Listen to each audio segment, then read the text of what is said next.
শেরুকে দেখো কত আনন্দ করে মনের সুখে ঝুড়ি উল্টো করে ওইখানে পাটের শাক খাচ্ছে। ছেড়ে দে সোনা, ছেড়ে দে, দিয়ে দে ঝুড়িটা, দিয়ে দে। আমি ঝুড়িটা রেখেছিলাম এই জায়গাটায়, ও মুখে করে টানতে টানতে ওইখানে নিয়ে গেছে আর আরাম করে বসে বসে পাতাগুলোকে চিবাচ্ছে। মানে সত্যি যে ও ছাগল সেটা ওর বিহেভিয়ার দেখে বোঝা যায়। ওই দেখো ঢুকে যাচ্ছে, ঝুড়ির ভেতরে ঢুকে যাচ্ছে। এইরকমই করে, এই যেখানে কয়েকটা পাতা ফেলেছে, মানে ও ঘাটাঘাটি করছে বলে আমি কয়েকটা ভালো পাতা রেখেছি আর বাকি সব কালো হয়ে গেছে, সেই পাতাগুলো রয়েছে। খাবে না একটাও, কিন্তু ওই যে দাঁতে করে ছিঁড়ে ও খুব মজা পায় সব সময়।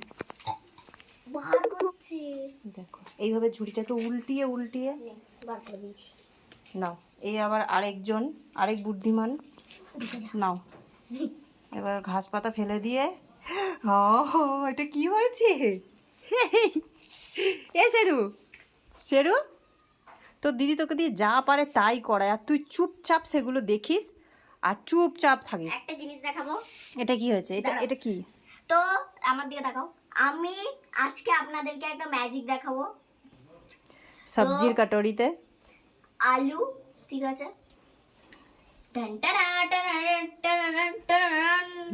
सब्जी के कटोरी में सफेद आलू आलू কিভাবে বসে আছে, বেরোবারও নাম নেই। হ্যাঁ আসছি। দেখো ওরও মজা লাগে জানো তো এগুলো করতে। দেখো যদি মজা না লাগতো তাহলে কি এগুলো করতো? দেখো বেরোচ্ছেও না। এই তুই বেরো, বেরো আমার ঝুড়ির থেকে বেরো। এইভাবে যদি রাখা থাকে মনে হবে তুলো রাখা রয়েছে। আবার মাথা ঢুকিয়ে বসে আছো না, ও নাকে লাগবে, দম আটকে যাবে।